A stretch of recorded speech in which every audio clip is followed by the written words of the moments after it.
end of the class will be based largely on the presentation I'm about to make. So I will allow you to use your notes. So I suggest you take notes so that you can do better in your quiz.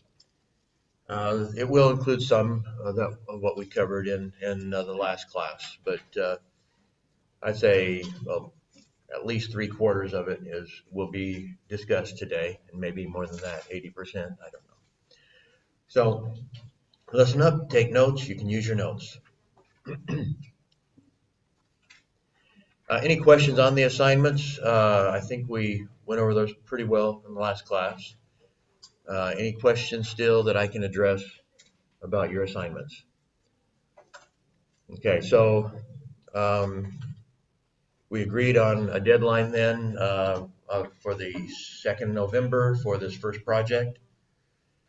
But then you need to be starting as soon as you can on the second project, because that is only basically a week later. So you need to be working, as quickly as you can to finish project 1 so that you can proceed with project 2. And if you're thinking about project 2 as you're doing it, for example, one of the things I mentioned for project 2 was that I wanted at least 2 interviews from each member of the team. So the team, as individuals, you should be thinking about your best 2 interviews, right? And be ready to move those and provide those to whoever is going to try to bring these all together. We will go into the technology next week, but at least, again, as you're thinking, you have all your materials together, and I'll show you how to do your video on Tuesday.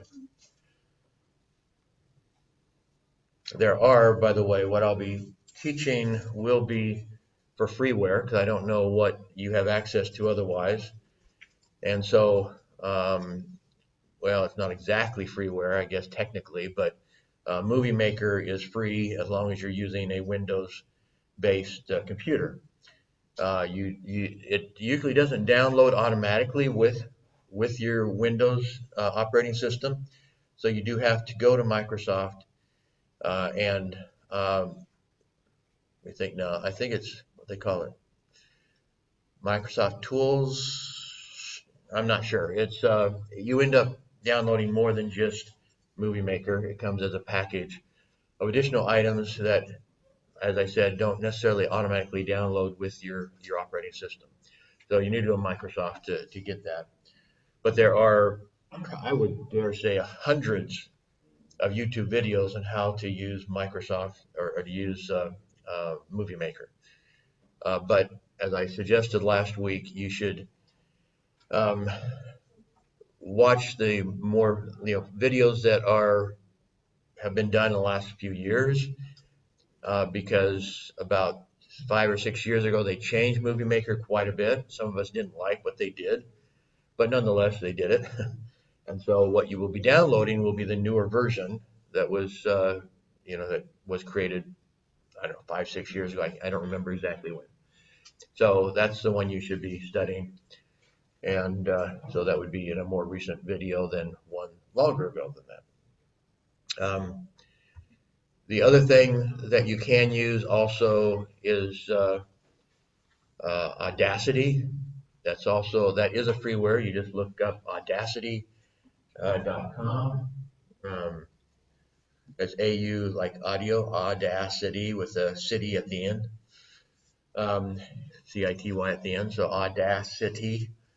And you can go to their website and download that as a freeware.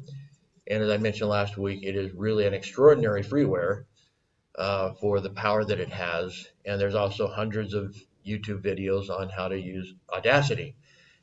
Now that is only for audio, but if you're going to do some audio and do it as anyway, like maybe show video, and you're just going to do a voiceover, or maybe you do an introduction with your whoever's going to be the reporter, and so you have maybe a little bit of real video with your reporter, But then other than that, you're using, I mean, actually you have your actual videos for most of it, but if you're going to do any voiceover or something, well, that's where you would use Audacity to do, possibly to do the exclusively just audio, and then Movie Maker and other video editings will let you silence whatever the visual is, whether it's a video or whatever, and then add new audio to that. So there may be some place where you need audio only, and Audacity would be for that. And I could see you doing this assignment without Audacity, without any audio, that everything would be on video. Your reporter would be video, your interviews are video. So you could do it without anything else. So Movie Maker is probably the main thing. If you don't have something else that you're familiar with, Movie Maker is a good free for people with Windows software, and there's lots of videos you can be watching over the weekend. But I will go over that on Tuesday. Okay, so again, I'll be taking notes today for our latecomer here. We are the quiz at the end. I mentioned everybody else. Looks like you have the same problem I might have. I fell last night, and I was trying to jump over a puddle of water, and I slipped, and I really screwed up my knee, so I'm limping around. Okay, anyway, take good notes. You can use your notes during the quiz. So anyway, 75 or 80% of today's quiz will be based on today's presentation. Any other questions? Anything else I should cover about the assignments? Any of them, 1, 2, or 3? If not, we'll proceed to our main presentation. I want to review a couple of things. First off, the lead types. I mentioned, and let me emphasize, I would like you to use for this assignment one specific type of lead, and that is your speech interview lead. But I also want you to be aware that there are lots of different types of leads, and I name them differently than a lot of other people do. So this is according to Prof. Ken. This is not in accordance with some other textbooks. But I mentioned last week that you can create leads based on what you're emphasizing, which of the 5 W's you're emphasizing. So as you see here, again, I've underlined the element that I'm emphasizing with each lead. So the first part of it is a 4-year-old girl on the verge of death. Who is this about? Oh, a 4-year-old girl. So that's a who lead. The next one is a brush fire roaring out of control. Well, what's that about? What questions it answering? What, right? What's happening? A brush fire. The next one is following a name calling, fist pounding, shouting match. Oh, what questions it answering? When? After the, so that after is your clue here, or following rather, following a name calling, fist pounding, shouting match. That could be, I mean, you could rationalize that it could be a how, because that is kind of being descriptive, but still that first word, following, tells you immediately this is a when element. When did this happen? Following something. The next one, just a few inches from freedom, is answering the question of where. Where did this happen? Where did something happen? And then the why is, to stop the president from lying to the public. Why did they do something? It goes ahead and says what Congress did. Well, that's answering the why question. And then finally, the how, wielding sawed-off shotguns and wearing ski masks, 2 men held up a 7-Eleven store. So how did this happen? It's a how question. So if you think about, again, those 5 W sort of leads, it's what did I put to the front to give emphasis? And answering one of those questions. Now, speech interview lead, which I'm asking you to use for this project, it is very simple, and it's part of my formula for doing a quick story. Like I can write a new story in 10 minutes by using the formula that I've created, and it's a good story. I get lots of praise for the work I do. So it is kind of a what lead in a sense, because it's what did somebody say. Most of those who come from Mexico legally are, quote, good, hardworking, freedom-loving people said U.S. Senator Lawrence Mathers today. So what did he say? So in a sense, it's a what lead, but don't be confused. It's because it's an indirect quote. In fact, speech interview lead is an indirect quote. Now, in this case, it has a partial quote element to it. But even if it's a partial, if it's leads with an indirect quote, then it's a speech interview lead. Whereas if it's a complete quote, a complete direct quote, like the next one, direct quote lead, that's different. And in fact, a direct quote lead is almost never used in journalism. It's very, very seldom used because it has to say exactly what, as a writer, you want to make your lead the most powerful thing you can. And that's rarely the words that come spontaneously out of somebody else's mouth. It's usually you can do better than that. And you're trying to do it quickly. You're trying to do it short, concise, powerful, all those things.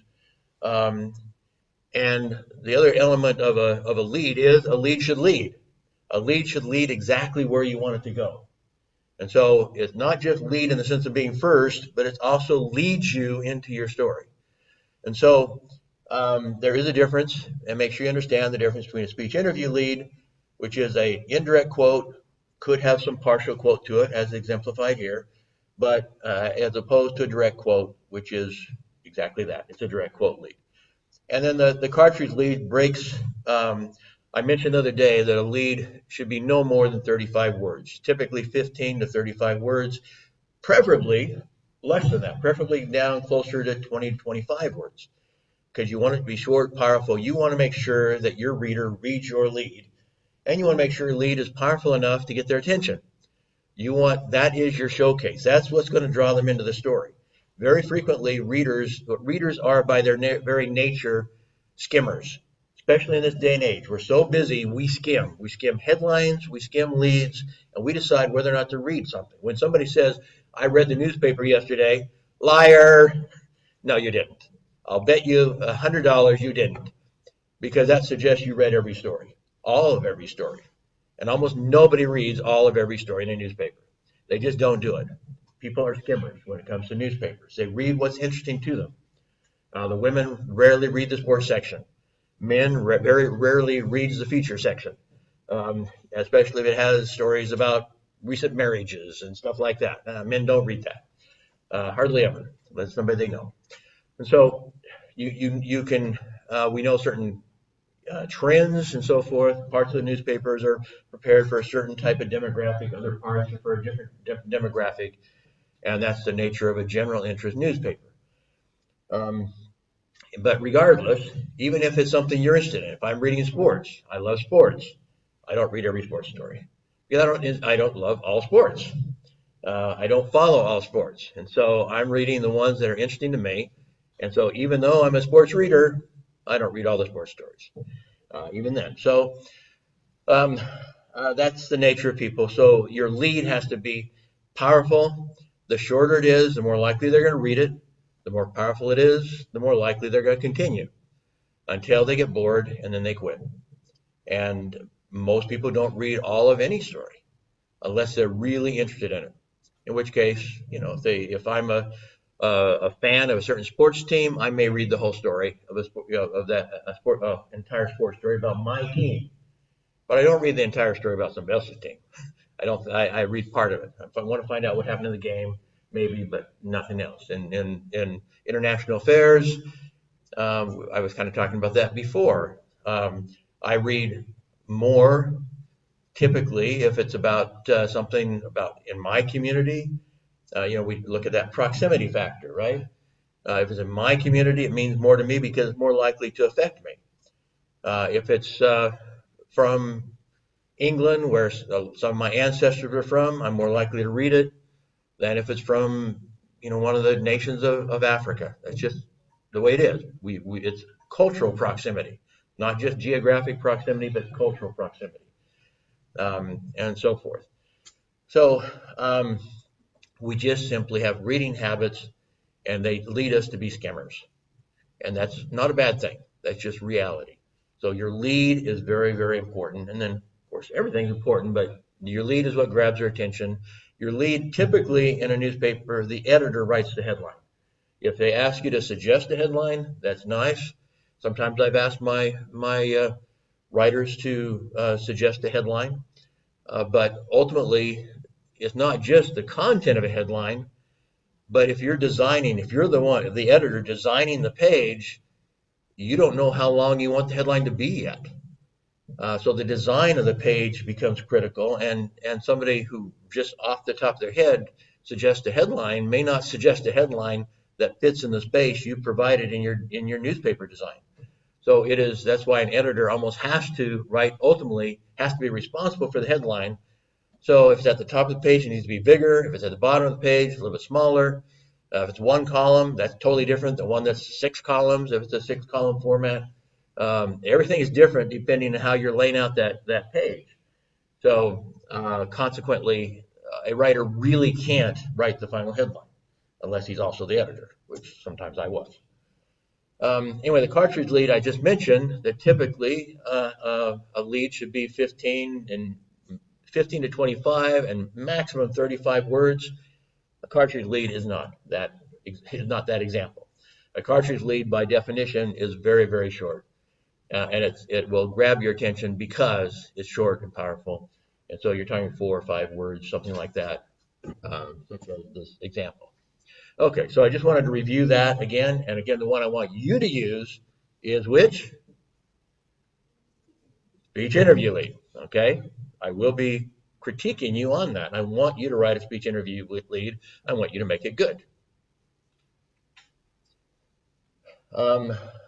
Again, we talked about this, and this is just, I would just add one more thing to this example we went through the other day. And that is wordiness dilutes the whammy. And I compare it sometimes in my textbook, I compare it to if I bring into class, I bring in some paper cups, I bring in a what do you call it?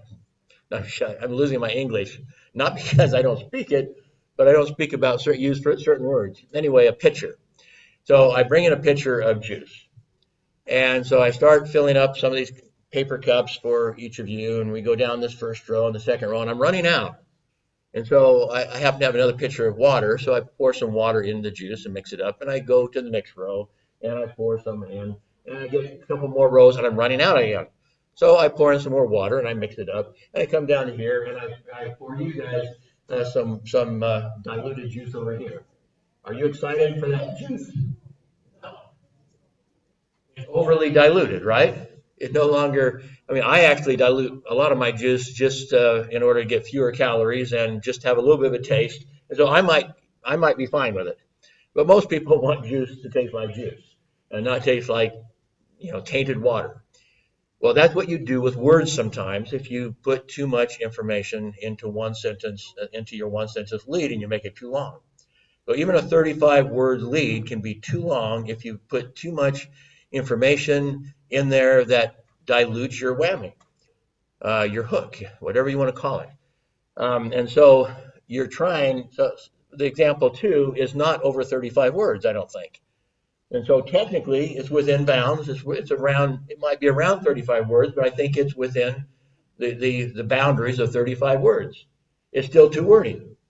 There's material there that can be taken out and put into paragraph 2, and so that we can condense it to the first example and get people to the point quickly and get them to then continue reading if they're interested. And we have to accept as journalists that not everybody's interested in our story. But we want to get everybody who is interested in our story to come read our story. And example 1 is better than example 2. And so it's more likely they're going to continue reading. Now, if they have no interest in education, they have no idea what an achievement gap is, they don't know anything about it, then they'll go on anyway, possibly. But anyway, so that's my point, is that you don't want to dilute your whammy with unnecessary detail. And so with the way I teach it, we talk about the complete lead. So the complete lead is usually 2 paragraphs. But I remember the textbook where the guy who first, I guess he created this idea, was a popular textbook when I was younger. He had an example where the lead was 8 paragraphs.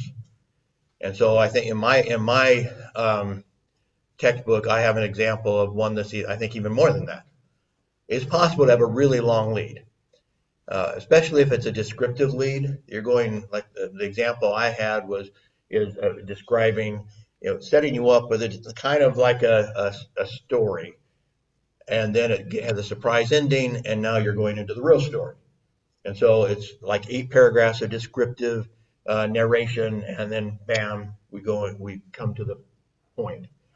So it's possible to have a lead, a complete lead that's quite long, but that's an exception. In everyday journalism, probably 2 paragraphs are fine. With some exceptions, you might go to 3, but 2 typically is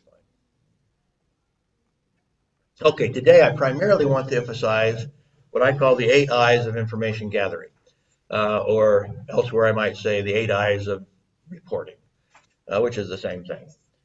And so you might notice here, out of the 8 I's, there's only one that's about interviewing, in a sense. And let me admit, in order to get everything to start with I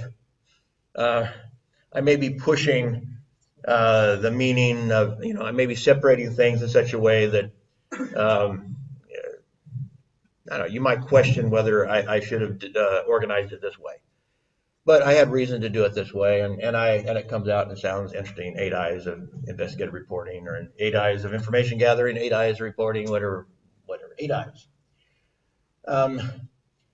And so anyway, so I'm going to go through each of these, and these will be on your quiz. So that's, again, why you should take notes, and you can use your notes. So we'll go in this order. I do have, you can't hardly see these here, and these are some videos that you might want to watch about information gathering. One of them I produced myself, but anyway. So the first one is innovating. We talked about this. I'm not going to spend a lot of time on this. It's kind of self-evident based on what I've talked about before. You really need to keep an idea file. You need to, one of the most important things you have, and I did talk about this in the last class, is you will be graded on your question, on the quality of your question, because the ideas are important. And so the question that you ask people is to a large degree going to determine the quality of your story. If you ask a boring question, you get boring answers. And so you have to kind of anticipate, what kind of answers am I going to get to this question, this key question. And that's, again, kind of your nose for news, whatever you're going to call it, your ability to understand what's going to be interesting to people. Sanchar, just to catch you up, I told everybody that the quiz at the end of class today will include material from this PowerPoint. In fact, most of it will be from today's discussion. So this we're calling the 8 I's of information gathering is part of it. And you can take notes, and you can use your notes in the quiz. Okay, so there's lots of ways to get them, to find those ideas. They aren't necessarily just ones that come to your head, although those are valuable. Just ideas that come to you, write them down.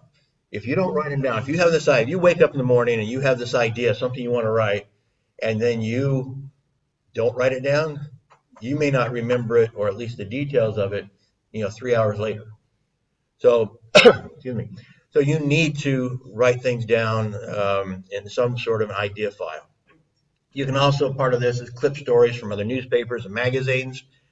They can be competitors within your own community, or whatever area you're covering.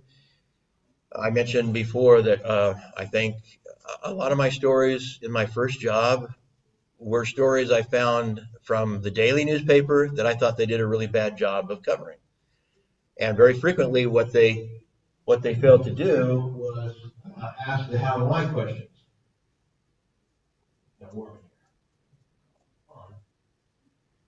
Anyway, so the reporters in the daily paper were failing to ask the how and why questions.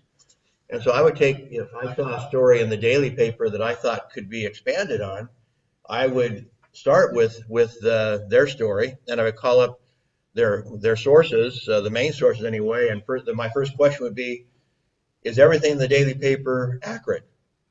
And once they said yes, then I could use anything in that story that I wanted to. So I could go ahead and reconfirm it if I wanted to, but basically, once I asked that one question, is everything in the daily story about what happened accurate? Then now all that information was mine. So then went from there and started asking the how and why questions, or whatever questions that I thought they had failed to ask. But again, very, very frequently it was the how and why questions they failed to ask. So uh, local, you can look at what other local media are doing and analyze where did they fail. And my stories came out a lot better than their stories, and that makes a difference. Um, you can also write it as what's called a follow-up story, and that's or a second day story. If in the daily newspapers you think about second day, because there's already, the day after day you have a new story, and so you can think of it that way too. And so, but I also had to presume that they might run a second day story, and so the how and why questions are very frequently bring up issues that they wouldn't even think about as a second day story. And so again, why we go back to how and why. Is there an issue here? If it's a fire story, why did it take so long for the firefighters to arrive? What was the problem? That may not be a question that they might ask in the second day. And so you follow that issue of why, how hard it is to get to a fire, what are the obstacles of getting there quickly, and so you can put the fire out easier. So whatever that might be. Publications from other communities or from national. I think I mentioned back in again, I remember back in that first job, I read a national story from National Magazine about the problems of cost overruns in public projects. And what it basically was saying is that the contracts that the government was making, and it's still a problem today, I know, because we have cost overruns, huge cost overruns when the U.S. government contracts with somebody like Boeing to create a new fighter airplane. Some of these airplanes are costing like 10 times as much as they bid originally. And so there's still a problem of cost overruns on major projects. But anyway, it was very, very, very bad in the 1970s when I was getting started because we had a high inflation rate. And so that's when they started building in these clauses into their contracts. Well, this is our bid, but we might raise our price if we have a problem. And so public projects were costing 2-3 times as much as what they were being bid on, which kind of destroyed the whole bidding process if people were using that as an escape clause. So I decided, well, gee, if that's happening nationwide, I wonder what's happening here locally. So I ended up writing, I don't know, like a 3-part in-depth set of stories about cost overruns in our area. And it was a very good series because nobody else had bothered to cover that.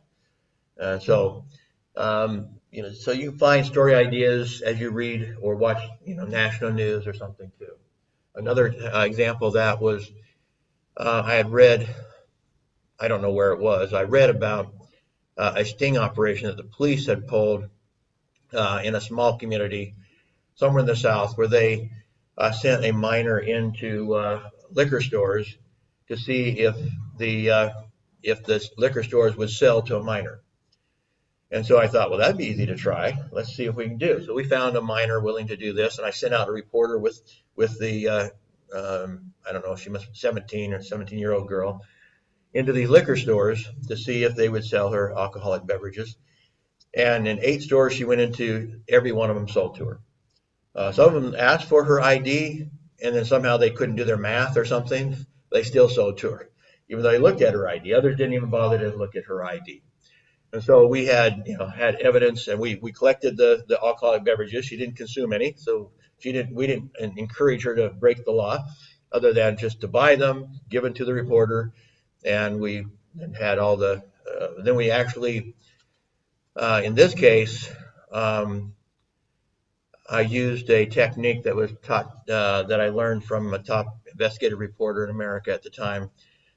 and is still being used by top reporters. And that is in something where I thought there might be legal repercussions on us. I immediately had the reporter go take the alcoholic beverages to the police, give them the information of where they went, where they bought the alcohol, gave them the evidence, said we'll support your investigation. And so now our story the next day was police are investigating 8 local liquor stores who sold liquor to a minor as part of a sting operation by our newspaper, sort of thing. So anyway, so you can get ideas in different places, and they can turn out wonderfully. So in that case, of course, if you have a story that you like from someplace else, make a copy of it, put it in your file, whether it's an electronic file, print file, maybe some of both, depending on what you're doing. Another one is, the last one is what I mentioned before, what I call a beggar's list, and we'll talk about this in I think the very next I that we'll talk about, is you start building a network of people that can help you with stories. And so your beggars list is basically your network. And so if you don't have a good story that you're working on, you go to your network and ask for ideas from them. And so you just call up and you just kind of have a casual conversation, what's going on, that, if nothing turns up, you're just making a contact and renewing a relationship. And it's a good thing regardless. But very typically, you can fairly quickly come up with a story idea if you keep on file all of your contacts that you've worked for in the past, worked with in the past. That leads kind of to the next topic. The next I is inquiring. I'm just going to read this slide. This was from a direct quote from Joseph Treaster, who was a reporter at the New York Times. Anyway, so I'll read what he had to say about, you have to ask yourself what you need to know. Who's likely to criticize something? Who's likely to speak in defense of it? Who are the people who may have nothing to do with it, but may know something about it? You move all the way around it. On the more sensitive investigative stories, we find ourselves circling from a great distance. We don't know quite where we're going. You have to start looking under rocks. Investigative reporting involves using standard journalism techniques over a long period of time to raise more issues and interview more people. We spend more time exhaustively asking questions and hope to be able to write a story telling a reader really what happened, what's happening. Knowing whether you are right or wrong, I always reach that point by interviewing a lot of people. So that's one nature of investigative reporting, or in-depth reporting, you can call it. Again, you think of all the people and you start coming in and while you're building your network and building a network of contacts for a particular story, it also builds your network for lots of stories. Another guy that I interviewed, Joe Conason, worked for an alternative newspaper in New York, the Village Voice. And he said, once you start asking around, you're likely to find somebody who's honest and is disturbed about the things his or her superiors are doing. Once you find one of these people, you will not be able to escape. A key to investigative reporting is luck, but luck comes because you make it. You get out in the field and you let people know you're interested. And so again, in this circling around and trying to find key people, sometimes you will come up with people in your network who could give you lots of stories. And they like the idea of being a news source. And so that's why you can't escape them. Is that they're going to come back with you with a new story idea. And, you have to judge. You don't just run a story just because they happen to be excited about it. But it's not bad to have another set of eyes or ears looking for story ideas and looking for information for you. I would add to this, I didn't cover it in this presentation, but a lot of modern reporters basically using Twitter in this way. Is that they're using Twitter and other social media, but they seem to like Twitter the most to reach out for story ideas, to reach out for sources, And so they're kind of doing the same thing that I've just been talking about in their in their beggars list, so to speak. They're building huge networks through Twitter, and that's a modern way of doing what they're talking about here. So this initiates the discussion on interviewing, but then the next I is the interview. Okay, so interviewing per se. So the inquiring is kind of how you circle around and you start finding people to talk to. But now we get to the real thing, interviewing. And again, I'm going to read. This is from Joseph Treaster again. There seems to be at least two schools of thought in interviewing. One is the tough guy, intimidator school, where these fellows manage to browbeat sources into telling them something. I never try that. That's not the way I do things. I only shouted at a source once, and I didn't get a story out of him.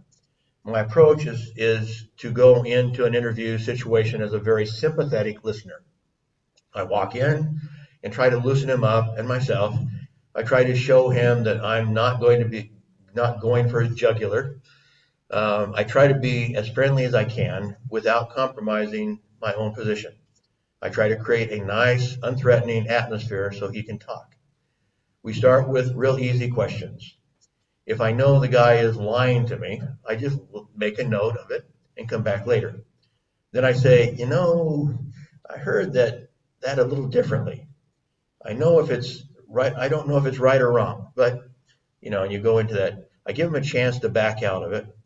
A lot of times you can kind of peel back the layers of falsehood, or peel the layers of falsehood back gradually. By the time you leave, you have a story. This is the same person I mentioned, I think, last time, who investigated a crooked union boss, for example, and ended up helping put him to prison. And yet the way he approached it was so casually, sympathetically, that the union boss sends him a Christmas card every year. So the union boss still hasn't figured out that this is not your friend. This is somebody who helped put you in jail. But so I would tend to agree. This has been my most successful approach with people also. I've gotten people to admit things that they was not in their best interest to admit by just being a sympathetic listener and peeling back the layers and exposing the truth. A few more slides again on interviewing. This is from Peter Fleeth of who won a Pulitzer Prize at the Oregonian, and he kind of expands on what Treaster said. He said there is an arc to an interview. You want to come in and be friendly, try to get people to open up. Then left off Y there. Then as the arc, that's correct, goes higher and higher, you begin to mine the information you want. Between midway and 2/3 of the way through the interview, you want to hit them with the really hard questions. You want to be as mean as you're going to be. You want to ask them if they robbed the bank, so to speak. But by the end of the interview, you want to leave them smiling. So you build to an arc, you get to the climax, and then you get friendly again. And so that you can go back to them later. Again, leave them thinking that you're a friend. You just you can again use the Treaster approach and act sympathetic as you're asking the hard questions, as he suggested. But after you do so, then you kind of let your, back off and be friendly and let everybody bygones be bygones. I had to ask the tough questions, and then you nail them in the story. Another interviewing technique was taught to my students. I invited him to come talk to my students in Buffalo, New York. Charles M. Young was an editor with Rolling Stone magazine. He said psychologists and criminals know that in order to con someone, you must make them trust you, or better yet, feel superior to you. An interview is basically an honest con. Both sides know the interviewer is not there to be friends. He's there to get information, but the fastest way to get information is to establish an artificial short-term friendship. Also from Charles Young. Another aspect, another approach. He actually went through 21 ideas of how to be a good interviewer, and I actually lost his. I had an audio tape, and I somehow lost the tape. Must have loaned it to somebody or something. And so in the textbook, I don't have all of them. I think it actually starts at 11. Actually a number, the Word renumbered it for me. But anyway, he said, be ruthless in your use of the anthropological norm of mutual reciprocity. And he explains what that means. He says one of the unconscious rules of conversation is that if you volunteer something about your life, the person has to volunteer something about his life. What you want to do is make kind of an unconscious deal with the person. Hey, let me tell you about the ridiculous story about how I lost my virginity. These are his words, not mine, sorry. And he'll feel obligated to tell you the ridiculous story about how he lost his. However, when this time comes to write the story, your ridiculous story is not in the article, but his is. So I know, mean. This Charles Young also did. He made his living off of interviewing famous people, especially rock stars, as the name of the magazine suggests, and people like that. And so he's also the one I'll introduce you to in a moment, that would actually move in and live a whole month with somebody and find out what they were really like and write very in-depth stories for the magazine. But anyway, so this is another one of his techniques in interviewing. And indeed, the next slide here is the next I, involving. And this is what I was talking about. And so I'm going to read it again because these are his words and he expresses it better than I can. I've done live-ins both in Harlem and Beverly Hills, with the rich and famous and with the poor and anonymous. The basic idea is the same anywhere. You need to spend time with an individual. Spend 24 hours a day with your subject and be alert at all times. You never know when an incident will occur that will solve the subject's personality. I did a live-in in Harlem and spent all the time I could in a junior high school there. I latched on to a couple of kids. I lived in their apartments and went to school with them. It was a completely different culture for me. I grew up white and middle class. These kids were selling heroin for their movie money. Psychologically, this technique is similar to method acting, where the actor is supposed to become the person he is playing. A journalist asks a person to take off his psychological clothes so the journalist can recreate him on paper, so to speak. I guess I would expand on that. I remember him telling a story. I think he was with the Eagle rock group. I don't know if any of you ever heard of them, but anyway, back in the 80s, they were famous. And he was riding with their star singer through Beverly Hills in his Mercedes Benz, and they came to a stop sign, and the rock star drove right through it and almost hit another car. And so Young said, what are you doing? You nearly killed us. He said, that sign they used to have the stop sign and we got to go through. They should not have changed it. And so I'm just going to do it my way. So he felt like this kind of revealed the feelings of the rich and famous, that they were above the law, not only of legal, not only of a legislative law, but even natural law, that you would threaten you would risk your life to get what you want because you're above the law, even natural law. So anyway, that became a key part to his story. Okay, the next I is investigating. So obviously all these things really relate to investigating. So this is one of those topics where maybe I'm emphasizing, maybe redefining the word investigating too much. But from all my interviews with investigative reporters, they all said the real key to a top-notch investigative story are documents. And so I decided to use this I to focus on documents. And this is quoting Jack Newfield, who is an award-winning author, investigative reporting, also with the Village Voice, also with the New York Daily News and the New York Post and the New York Sun and the Nation magazine. Quote, the single most important tool of an investigative reporter are documents. Documents allow you to work in detail. Documents allow you to find facts the governments and bureaucracies don't want you to know. Just about every original or important story I've done has come from documents that were public records that other records were either too lazy to look up, or didn't know where to find. The key lesson is, misspelling, to read. You have to read every piece of paper. You have to spend 2 to 3 hours a day just reading documents, reading transcripts. And so he was, some of those that he did was he would, one of his stories every year was basically the worst landlords in New York. And he would go look at documents of landlords who had been cited by government inspectors for problems in their apartment buildings. And so that's how he came up with this top 10 list of slumlords, basically. He would have a top 10 list of the worst judges. He would go and see how many times these judges had been overturned on appeal, stuff like that. So he just went through documents and documents, and as he said, in his case, almost all of his stories resulted from documents that he could get in the public records, and everybody else is too lazy or ignorant to do them.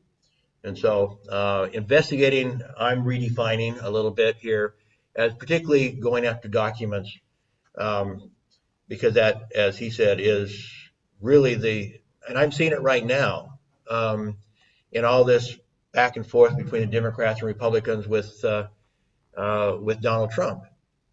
The ones that I really respect are those who have real documents, except that some cases it violates another problem we'll get to in a few minutes. Some of them are anonymous documents that are provided particularly to the liberal press, by insiders, people who work in the government and who just selectively give things out. And it turns out they're not really, nothing ever comes from them. So you have New York Times printing a story based on a document. Yes, it is a document, or testimony by somebody who works in the government. But lo and behold, despite 2.5 years of investigation, nothing comes from it. Nothing's there. So sometimes sources can manipulate, and so you have to be aware of that. But ultimately, still, the better the document the better the documents that you can gather, the more sure it should be that you're on the right trail, that you've come up with the truth. So another slide about that from Peter Sleeth of the Oregonian, again a Pulitzer Prize winner. Documents are an ironclad way to make your case and print it in the paper without being sued. They are critical to really good reporting.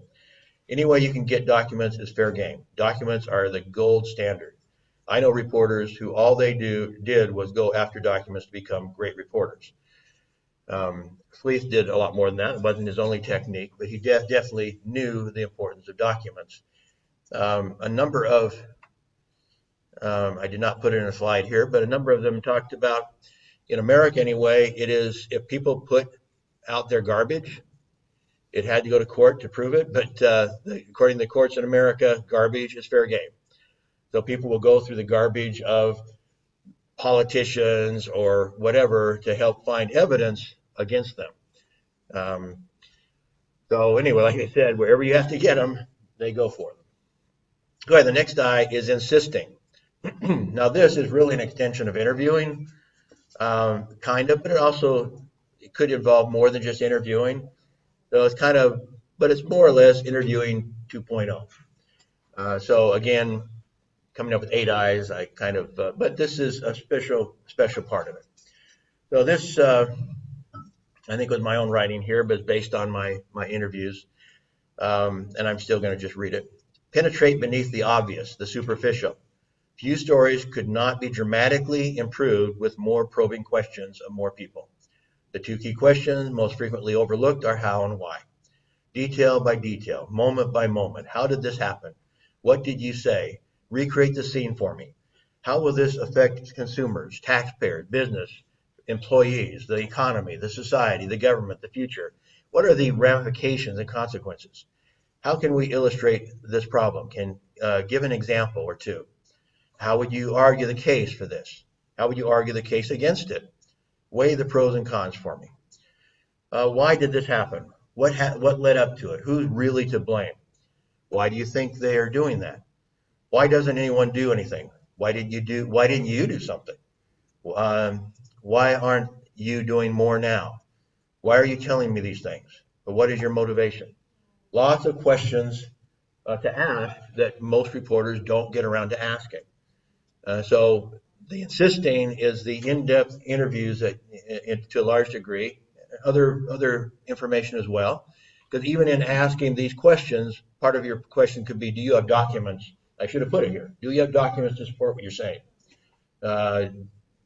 Did you send anybody emails talking about this? Did you, so there's different ways of documenting also. So insisting could also, and I should add it to it, could also include documents, asking for the proof of what they're trying to say. What is your proof? What is your evidence? And as again, going back to the Republican versus Democrat going on in America, that's what's really needed. Give me your documents.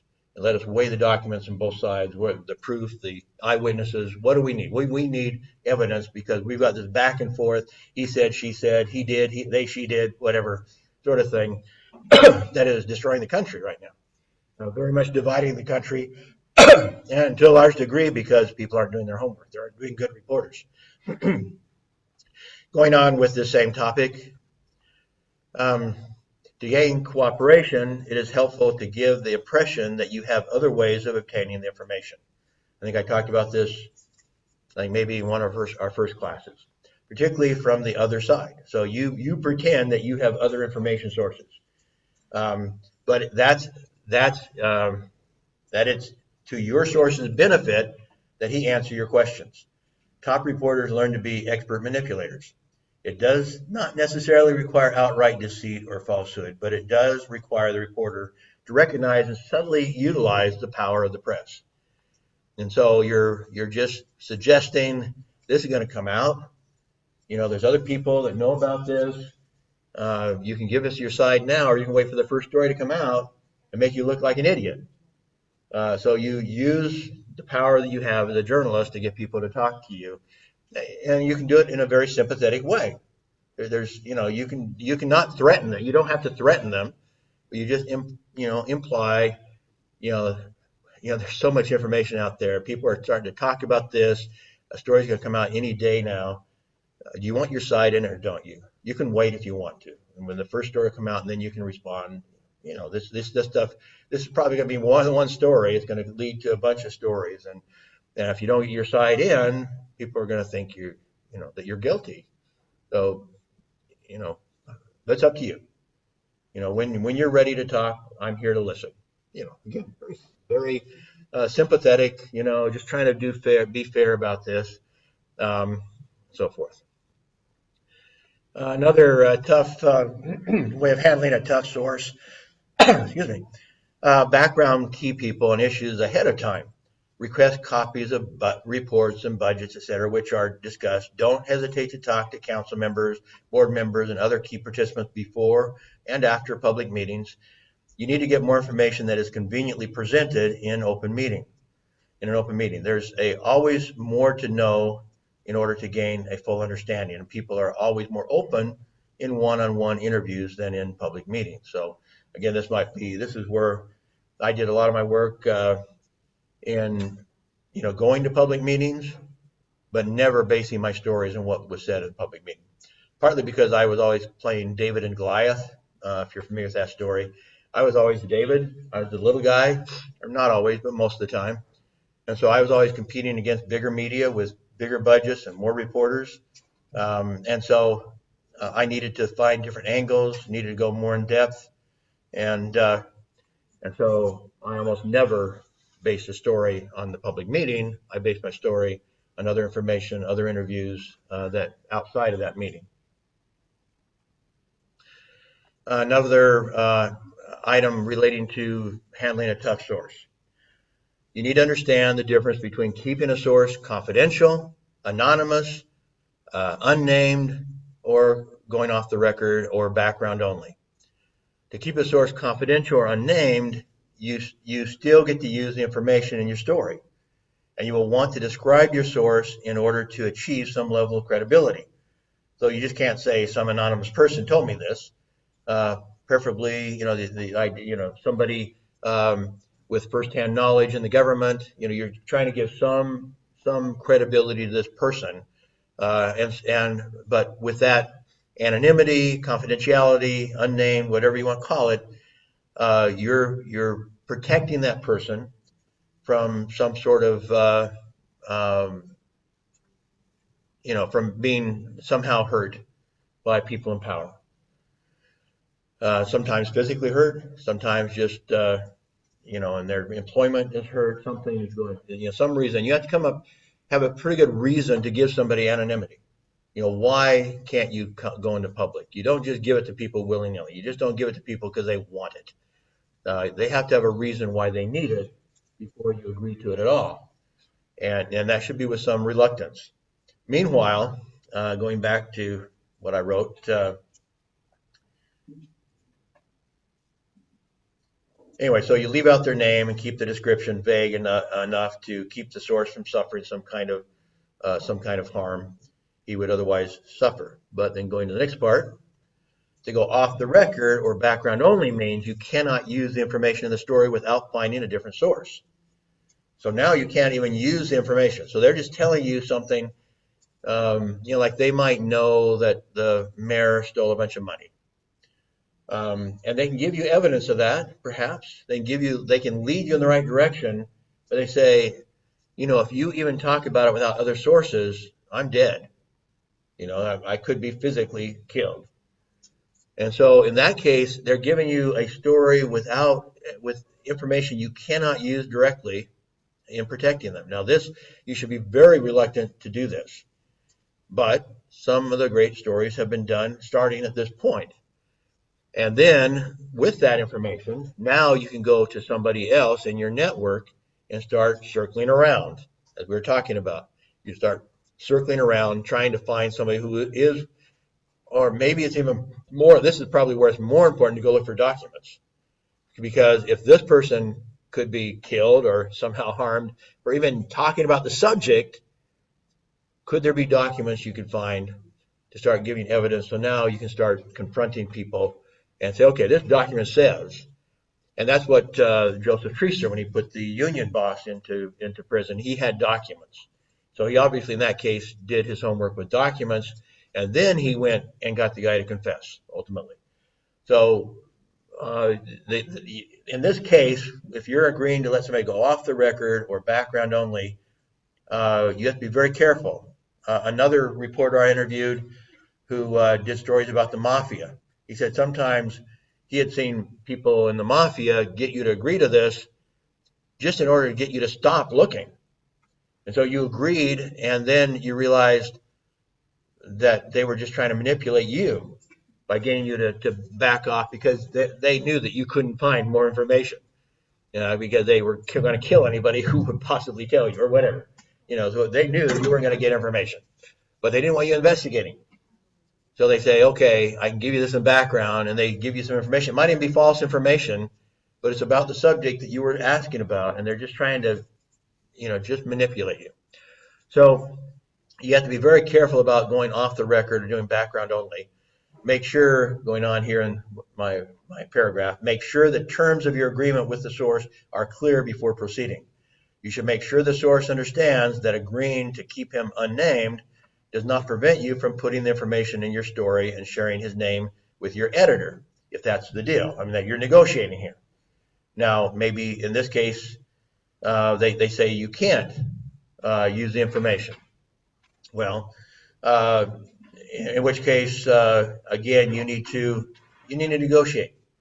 And agreeing to go off the record or background only does not prevent you, especially this part should be a no-brainer, that agreeing to go off the record or background only does not prevent you from seeking other sources. You should never agree to stop seeking other sources. And so, but they might try to, again, if they are manipulating you and you're inexperienced, they might try to get you to agree not to follow the story at all, basically, unless you have documents or, something, they get you to agree to something that you should not agree to. They're manipulating you. Again, our recent arrival, we're in going through this, much of our quiz at the end of the class will be based on this presentation. You can take notes and you can use your notes. Okay, going on, one more slide about handling a tough source. Going off and on the record can be very confusing. If you do finally agree to do so, then when the interview is concluded, go back and review what must be off the record and try again to talk the source into making a comment for the record. So again, this is a negotiation process, and you have to be very careful about, first off, understand what you're talking about, whether you're saying you're going to go anonymous or whether you're saying totally background. There's a huge difference, and especially going background, yeah, that's where you can really be handcuffed in your work. So be very, very reluctant to go background only. You have to trust your source quite a bit in order to do that, or they might be just trying to control you. Okay, going on to the next I, the 8 I's of information gathering. Next one is ingesting. So this is the 7th I believe. So once you gather the information, again, just reading the slide basically this is from the crash course in mass communication, or crash course in journalism was the original title. Once you have gathered the information for your story, you have to ingest it, analyze it, organize it. You have to look for gaps in the information. After you have organized your notes and are ready to write, take one more look to make sure now that your notes are organized, whether you have failed to find an answer for any important questions. Are there holes in your story? If you have a question you need to answer, or even if you don't, it's frequently advantageous to call one or more of your key sources one more time. They may have had some new thoughts since your last conversation. The more questions you ask, the more information you obtain, which leads naturally to more complete reporting. So now this is after you've gathered, you've done all the interviews, you've looked for the documents, you've done everything. So now this is the next step, which you have to take. Let me go through a little bit of how I handle this. I know last time I taught this, I don't think we have time today. Last time I taught this course, I actually did a story in class. I took a set of notes and showed you myself, but I'll for now just describe my approach once I get all the information I have.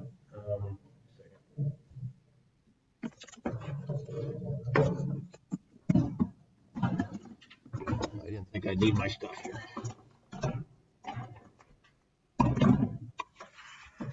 Okay, so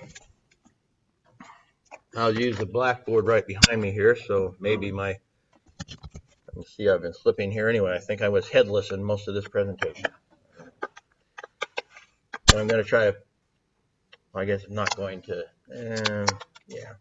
You will see this, I'm just going to stop the video and restart it. Well, maybe I will. Just a second, I'll stop it. And the computer will get the audio anyway. Okay, so I have a bunch of notes. Some of these notes are direct quotes. As I told you the other day, I need to have some direct quotes to be part of my bricks, to build my house, build my story. And so I'm always conscious of making sure I have enough. And I know in doing this, and this is, I tried to emphasize this the other day, but let me emphasize it again. In making the commitment to get the bricks, you're going to miss some stuff. That's just absolutely impossible not to miss something while you're writing down a complete quote and the interviewer is going on, or the interviewee, I mean. So you have to understand that you're going to miss something. Now, one thing that I would say to that is, I was talking about Joseph Treaster, who got the union boss thrown into jail and has done other similar reporting. When he was interviewing the union boss, he never took one note, not one note. But he had kind of trained his memory, and regardless of how trained your memory is, his technique was in something like that, he was afraid that if he turned on a recorder especially, or even if he took notes, that the union boss or other person like that would stop talking. Because he would think, oh, you're going to use this against me, sort of feeling. And so he would, in order to get him to talk more openly, he took no notes in that interview. And so he would talk to him and got him to confess and all this sort of stuff. And then he would go out into the stairwell or someplace as soon as he could, sit down and start writing his notes from memory as quick as he could. He obviously didn't have a lot of direct quotes. And there's an example where maybe you don't have a lot of direct quotes. I've told you before that I like to have 20 to 40% direct quote because it gives credibility and it gives personality of the people you're interviewing. So I think it flows better. It's more interesting. You're not just putting in your own writing style. You're making, like I said, giving more credibility, giving more personality. It's more interesting when you have 20 to 40% direct quote. You can't really have much more than that without it being excessive. And there may be cases where you simply can't. Maybe your direct quotes come from somebody other than this key witness that you went ahead and handled without direct quotes. Or it is possible in this day and age, there are lots of recording devices that don't look like recording devices anymore. Pens and stuff that will record people. So in this day and age, when I interviewed Joe Treaster, that was before such things existed, at least outside of the CIA or someplace maybe. So in this day and age, you could record. Now you have to understand there's also laws related to recording people without their permission. And so if you do it, in many states you can't admit that you did it. You can never tell anybody that you recorded it. Now some states it's okay as long as one person knows that you're recording, it's okay. I had a story where somebody tried to put me in jail because I did record and I admitted I recorded. But in that particular state, it was okay as long as one person knew. And so I knew I recorded it. This was a case I mentioned the other day where I did a phone interview and I decided I was going to plug my little instrument, my little recording device into the phone because I anticipated he might hang up on me, and he did. But he talked to me for about, he told me he wasn't going to comment, and then he commented for about 10 seconds, and so I used him. But the main thing he was mad about, interestingly, and tried to destroy me for, because a very proud person, is that I had to say in my story that he refused to comment. And because ultimately the story was actually a positive story for the community, I'm presuming that people started saying, why didn't you comment? Why didn't you talk to him? And so that embarrassed him, and he got mad at me and said that I didn't give him a chance. And I said, I have you on recording. You were very rude, actually. I gave you plenty of chance. And so I played the recording, and so then he tried to get me thrown in jail for recording him. So very a jerk, basically. But so you need to understand whether you even let anybody know that you recorded. But see, if you had a recording device as a pen or whatever, and you're interviewing this union boss, well, he knows you talked to him, and so if you use some direct quotes, he can't say that. He can say he will say. Now at that point, you have to decide: do I reveal that I recorded him, or do I just stand by the accuracy? It's absolutely accurate. You can say I have photographic memory, whatever you want to say. But you have to be careful about admitting whether you recorded somebody without them knowing about it. So that's another issue. Okay, well, let's go back to this idea of ingesting, however. So I have all these notes. Some are direct quotes, some are not, so whatever.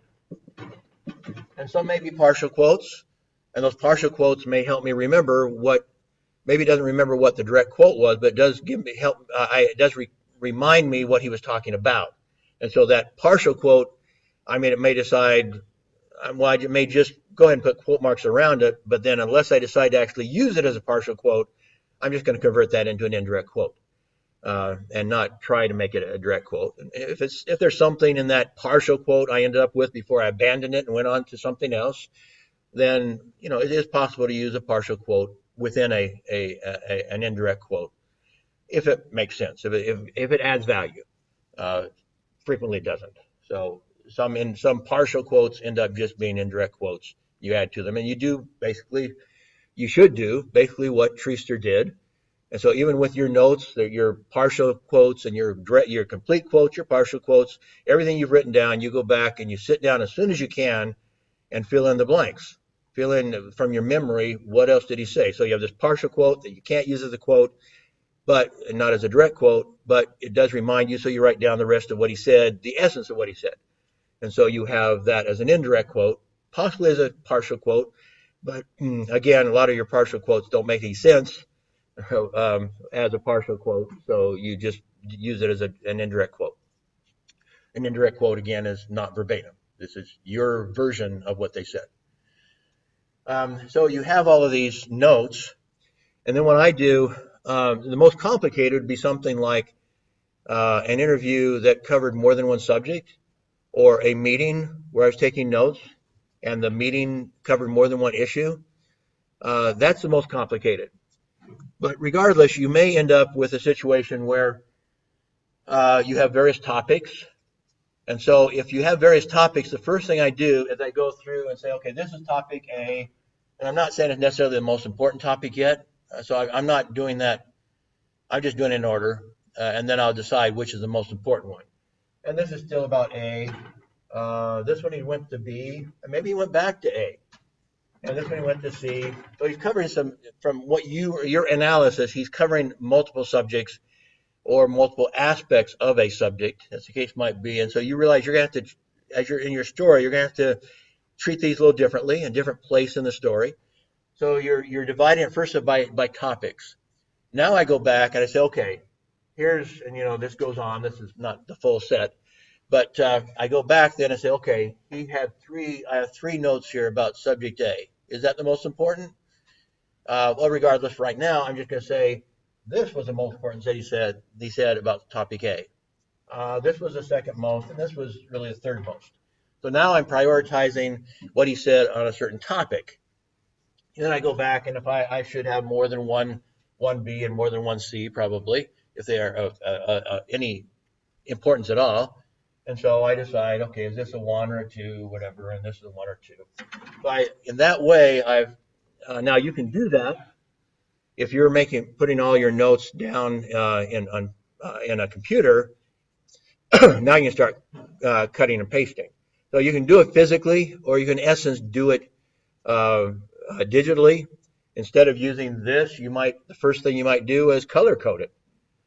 Instead of using lettering like I do in hard copy, you color code. So you make this yellow and this this topic yellow, this topic green, whatever, and then you just first off you divide by yellow and green and purple, whatever colors you're using.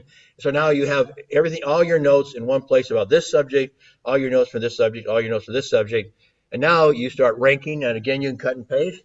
That's probably digitally what I did in class. Was do it digitally. But now you start reordering all the A's and all the B's and all the C's in the order of their importance. So now they're out of chronological order, but they're in order of importance. And that's when we're writing in inverted pyramid, that's the important part. So the worst thing you can do is try to write a story chronologically. Because that's not the way we do it in journalism. That's not inverted pyramid. And so as you write down your notes, you want to reorganize them and so that you can now start your writing. So this, in essence, is how I get to the point to start my writing. And this can happen pretty fast, especially if you're having it on a computer anyway.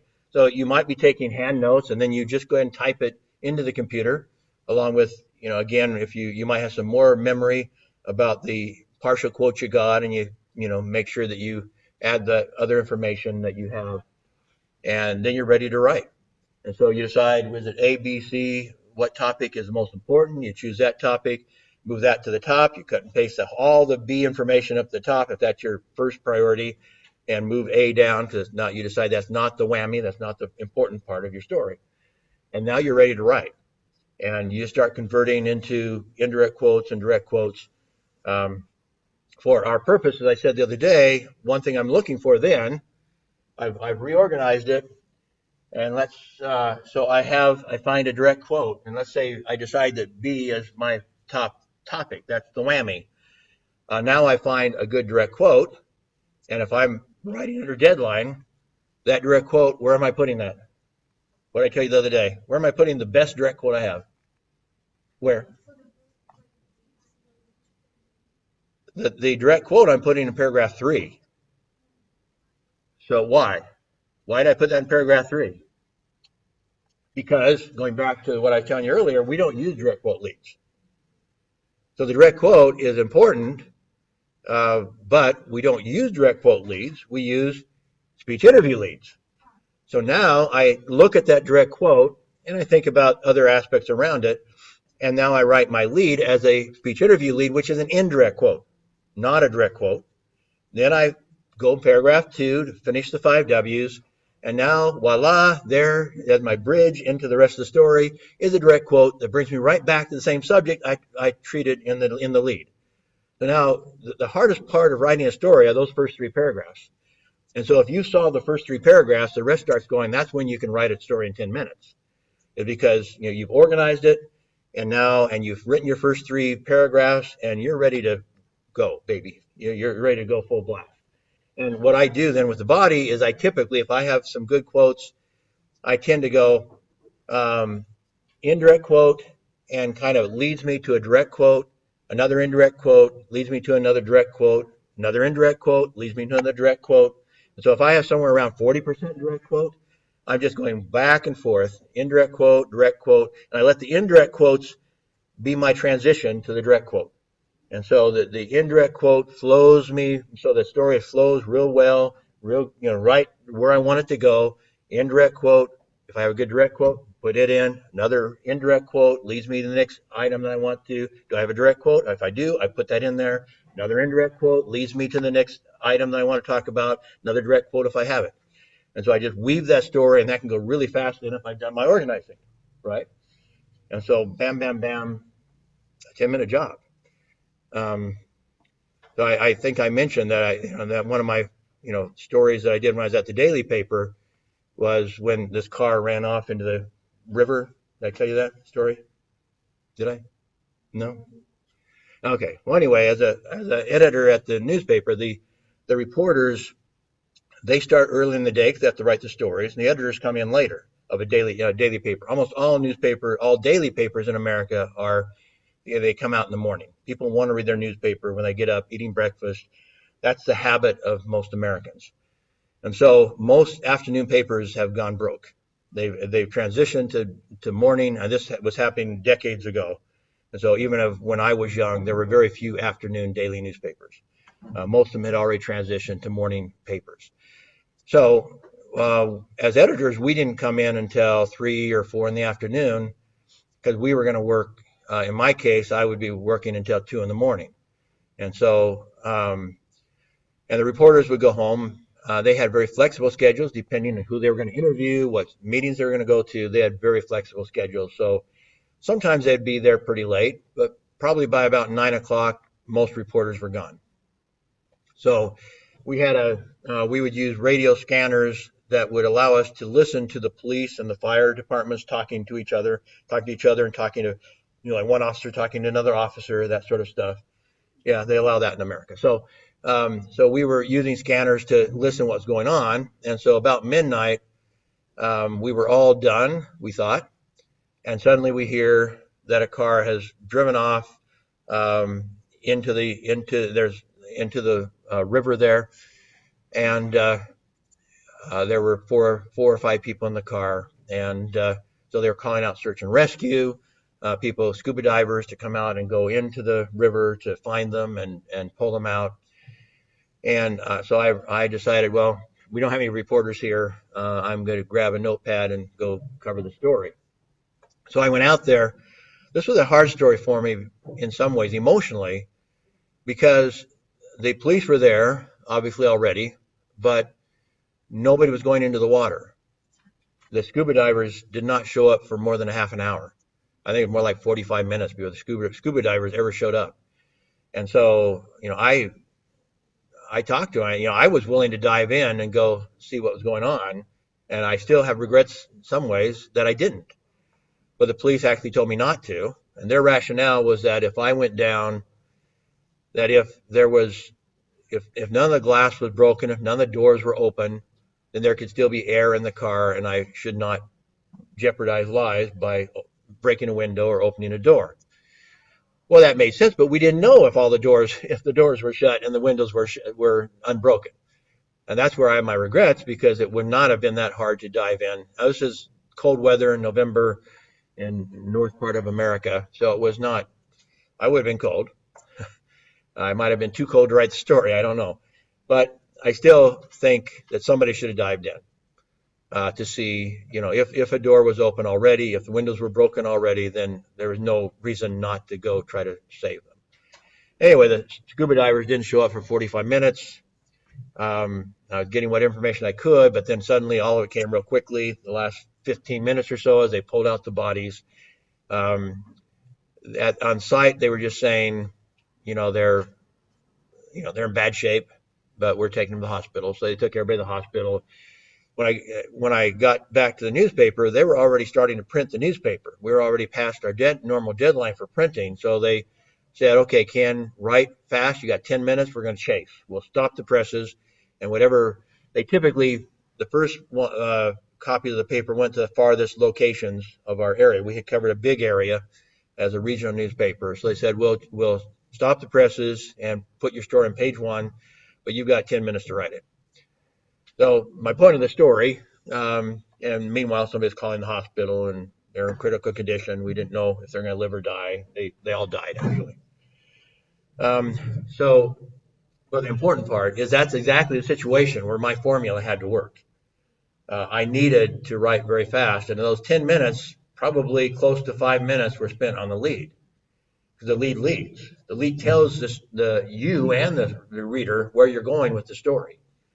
And so I first had to wrestle with the lead. Paragraph 2 came after that to help summarize. And then the rest of the story went fairly quickly. So that front page story was written in 10 minutes using my formula and so forth. So you have to very quickly sometimes ingest the information and figure out how you're going to write the story, starting with the lead being the most important sentence of a story, and then going from there. So if you have a philosophy of how to do this, you can do it. Most of you would probably have a hard time writing that story in 10 minutes because you haven't had that experience yet. You haven't had you don't quite understand a formula for how to possibly write a front page story in 10 minutes, sort of thing. Okay. Interpreting, this is the last I. And I have mixed emotions about this because in this day and age, right now, a lot of reporters are taking this too far. They're interpreting stories that they really don't have enough evidence on to interpret. If you don't have the evidence, you shouldn't be interpreting a story. But nonetheless, I'll quote Treaster and Young and their feelings about this. Just stacking up a lot of facts is like baby talk. We better be trying to find the truth, or we might as well pack up and go home. You have to give both sides and let everyone speak, but we shouldn't stop until we know the truth. You are perfectly capable, justified, permitted, and indicted to demolish the arguments of people you are quoting if you've got the goods on them. Politicians are very good at taking advantage of reporters who won't do that. And from Charles Young from the Rolling Stone again, you can't go through an interview and think you have to remain friends with the person after the interview.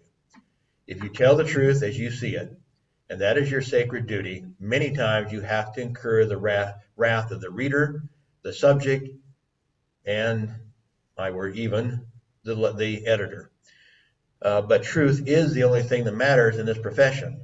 You have to write without fear of the consequences. Now, I agree with both of them. I think we have a lot of reporters in this day and age who are using that as an excuse to give their opinions and to do bad journalism. And so I say that with just a little bit of tinge of reluctance because it should not be an excuse to be a bad reporter. It should not be an excuse to give your opinion when you don't have the facts. That it should not be. But on the other hand, both of these award-winning reporters are right in what specifically they said. And the one is you should try to demolish a liar. You should try to get enough information. So when somebody said that I lied about how I reported them, 2 mayors and my career tried to say that, well, I said, well, come listen to the recording. I mean, that was pretty much what I had to say. I mean, I did say I wrote a long story about it, confirming what he said, but also inviting readers. Anybody wanted to come listen to the recording, I had the recordings. And in another one, we actually got away with it, lied through her teeth. It was into the internet age, and so I put the entire interview on the internet and invited people to go to the internet directly and listen to her live. She is still stayed in office. I don't understand that, but whatever. So if you can demolish them because they're lying, demolish them. Don't hold back. I'd just like to point out, this is old now. This is more than 10 years old, but this can be a dangerous occupation if you do what the last two speakers were talking about. If you tell the truth, and I know some of you will go work someplace where you can't. That's not an option. I asked Peter Fleeth, we talked about it, and I said, what do you do? I'm here in Kazakhstan. When I interviewed him, I was in Kazakhstan. I said, reporters are being killed in this part of the world. So some of my students are saying, do I have to risk my life to be a reporter? What do I tell them? I had actually some of my students in the interview. And Fleeth said, I can't ask people to do that. He made a suggestion, in fact, one of his best friends had just been killed, was a reporter in Egypt, and he got killed. So he said, that's too much to ask of anybody, but you can, try to cover some stories. Okay. Well, we're done with this anyway. So I will stop this.